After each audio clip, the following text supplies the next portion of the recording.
Paz do Senhor Jesus, meu amigo e minha amiga. Quero falar um assunto com vocês aqui hoje sobre salvação.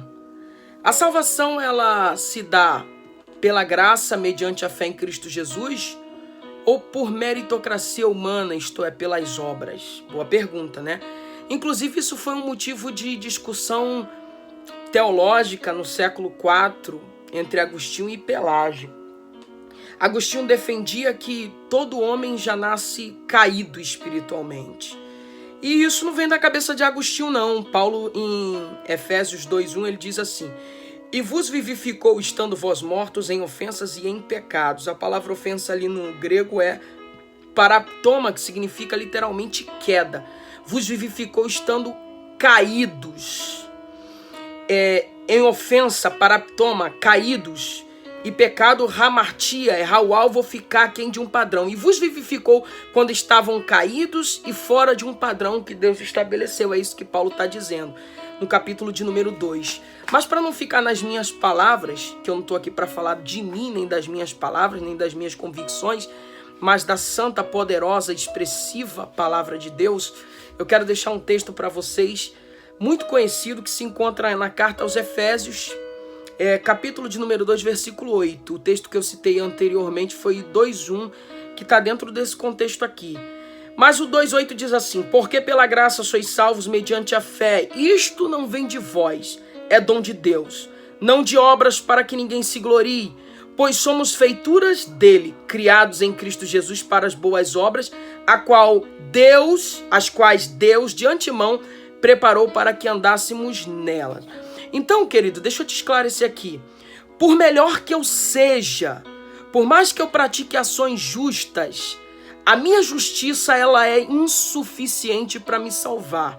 Por exemplo, eu fui criado num lar evangélico, nunca bebi, nunca roubei, nunca cheirei, nunca matei, nunca fiz essas coisas aí que a gente vê no mundo. Mas, independente de tudo isso, de ter sido cristão a minha vida toda, eu não vou ser salvo por causa dos meus méritos e das minhas ações, mas porque a graça, e a palavra graça é favor imerecido, me alcançou. Porque a graça de Deus me alcançou, é o que Paulo está dizendo. Porque a salvação, ele diz, porque pela graça sois salvos, isso não vem de vós, é dom de Deus, não vem de obras, para que ninguém se glorie, tá? Então a salvação, ela vem pela graça, mediante a fé, e não por obras humanas. Então, peraí, Eliardi, se eu já vou ser salvo pela graça, então não preciso praticar boas obras, boas ações. É aí que você se engana. E você precisa entender isso aqui.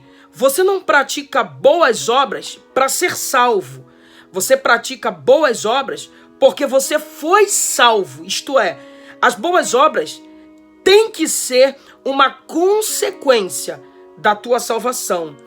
As boas obras, elas precisam ser uma consequência da graça de Deus na tua vida. O apóstolo Tiago, no capítulo 2 da sua carta, a partir do versículo 14, ele vai dissertar ali sobre fé e obras. E ele vai deixar muito claro que a fé, ela é atestada pelas obras. Isto é, a fé, ela é comprovada pelas obras. Ele chega a dizer que a fé sem obras, ela é morta. Você só pode provar a tua fé através das tuas obras. Então as obras, elas servem para glorificar a Deus diante dos homens, através das tuas ações. Jesus disse no Evangelho de Mateus, capítulo 5, versículo 16, "Assim resplandeça a vossa luz diante dos homens, para que vejam as vossas boas obras e glorifiquem o vosso Pai que está nos céus." Tem pessoas que não foram ainda alcançadas por esta graça, por esta salvação, mas praticam boas obras. Se eles lá fora praticam boas obras, quanto mais você que já foi alcançado por essa graça, quanto mais você que lê os evangelhos, quanto mais você que é um discípulo de Jesus. Jesus praticou boas obras. Jesus, ele viveu em prol do outro. Jesus, quando esteve aqui na terra, ele serviu aos outros. E ele não fez isso para ser salvo, porque ele já é o Salvador. Ele fez isso porque quando o evangelho genuíno está dentro de nós, a gente reflete as ações de Jesus. Ele fez isso para ser exemplo para toda uma geração. E ele é o maior exemplo. Ele não precisava ser salvo, mas ele praticou boas obras para que o Pai fosse glorificado através do seu ministério enquanto esteve aqui na terra e que servisse de exemplo para nós, Tá bom? Então coloque isso na tua mente. Salvação, ela não vem de obras para que ninguém se glorie. Ela vem pela graça. É favor imerecido. É aquilo que a gente não merece. Mas Eliardi, peraí, eu sou muito justo, eu sou correto, eu sou honesto, eu não dou volta a ninguém. Isso é mais do que tua obrigação. Parece até que ser justo, correto, não dar volta a ninguém, parece até que isso é um mérito, isso é uma obrigação nossa, irmãos. Isso é uma obrigação nossa e nós não somos salvos por causa da nossa justiça. O profeta Isaías, há mais de 740 anos, ele disse que a nossa justiça ela é como trapo de imundícia. Isto é, o que era trapo de imundícia naquela época? Pano de menstruação, é o absorvente que a gente tem na atualidade. Ou seja, a nossa justiça ela é insuficiente para nos salvar. Por mais que eu nunca tenha bebido, nunca tenha cheirado, nunca tenha me prostituído, casei certinho com a única mulher, fiz tudo certinho, eu não vou ser salvo por causa dessas ações. Eu vou ser salvo porque alguém que era mais justo do que eu há 2000 anos atrás subiu na cruz do Calvário e pagou o preço pela minha eterna redenção. Portanto, a salvação é uma graça, é uma ação divina do Espírito Santo de Deus e ela só vem através da graça mediante a fé. Tá? E a Bíblia diz que a fé ela vem pelo ouvir, o ouvir pela palavra de Deus. É por isso que a igreja tem que pregar a palavra da cruz. É por isso que a igreja tem que ensinar Jesus. É por isso que a igreja tem que pregar o evangelho. Porque é a partir dessa pregação que as pessoas serão impactadas. O apóstolo Paulo diz, como pregar? Como ouvirão se não há quem pregue? Como pregar se ninguém se dispõe a ir? Essa verdade precisa ser ensinada. Eu gosto de uma palavra do grande reformador Martinho Lutero, refutando a salvação pelas obras, dentro do contexto ali que ele vivia, né, na transição da Idade Média para a Nova Idade, já no período posterior da Renascença. Ele vai ali no século XVI falar algo que eu acho muito extraordinário. Ele diz assim: não somos justos diante de Deus fazendo ações justas, mas tendo sido justificados, nós fazemos ações justas, isto é, a justiça, a obra, ela já faz parte de um processo da justificação, uma vez que você é regenerado. Você não faz obras para ser salvo. Você pratica boas obras porque você já foi salvo, alcançado por esta graça do Senhor Jesus. Então guarda essa palavra, tá bom? Guarda essa palavra. Eu vi um amigo falar assim: poxa, tem um vizinho que ele é muito bonzinho, ele ajuda todo mundo, ajuda as velhinhas a atravessarem a rua, dá pão para quem tá com fome, ajuda os necessitados, ajuda os cracudos, faz uma série de coisas. Esse cara já tá no céu. Eu gostaria de endossar o que ele tá falando, mas eu não posso, porque a Bíblia não ensina assim. Não são as ações justas que nos levarão para o céu. É a graça. A salvação só vem pela graça, pelo favor imerecido.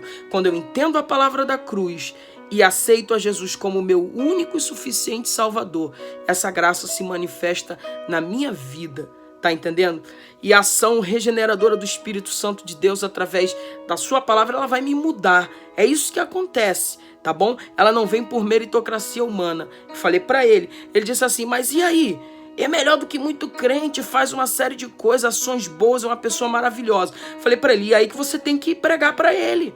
Você precisa ensinar pra ele que por mais que ele pratique ações justas, ele precisa conhecer essa graça, ele precisa conhecer esse Jesus. Vou te dar um exemplo claro na Bíblia, Atos dos Apóstolos, Cornélio. A Bíblia diz que ele orava, a Bíblia diz que Cornélio praticava ações justas, e quando Pedro vai visitar ele lá, né, na casa dele, ele diz que um ser resplandecente, um anjo, apareceu para ele e disse para ele que todas as obras deles, as ações justas deles, estavam registradas na memória de Deus. Deus se agrada de boas obras? Sim, se agrada. Todavia, isso não é suficiente para a salvação. Por isso que Deus deu a visão para Pedro, mostrando um lençol como um vaso descendo com animais impuros dentro do contexto judaico.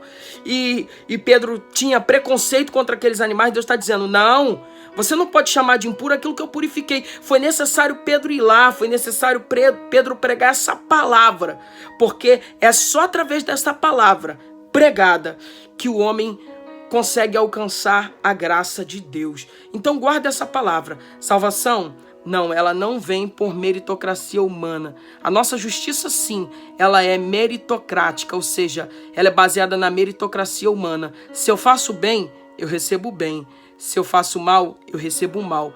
mas a justiça de Deus, ela é baseada na graça e na misericórdia. Por isso que o pior homem da face da terra, se ele ouvir esta palavra, se ele compreender essa palavra, se ele se arrepender dos seus pecados, se ele entregar a sua vida ao Senhor Jesus, imediatamente ele vai passar por uma ação transformadora de Deus. A graça do Senhor vai alcançá-lo, vai trazer regeneração, vai trazer justificação, vai trazer redenção, vai gerar uma obra extraordinária na vida dele. É por isso que esse evangelho precisa ser compartilhado e pregado. Você que está ouvindo essa mensagem aí e sabe que nas tuas redes sociais precisa alguém dessa palavra, compartilha essa palavra, tá bom? Tem gente que diz assim, poxa, eu queria ser crente, mas já fiz tanta besteira na vida, já fiz tantas coisas erradas, Deus não gosta de mim, Deus me abandonou, Deus...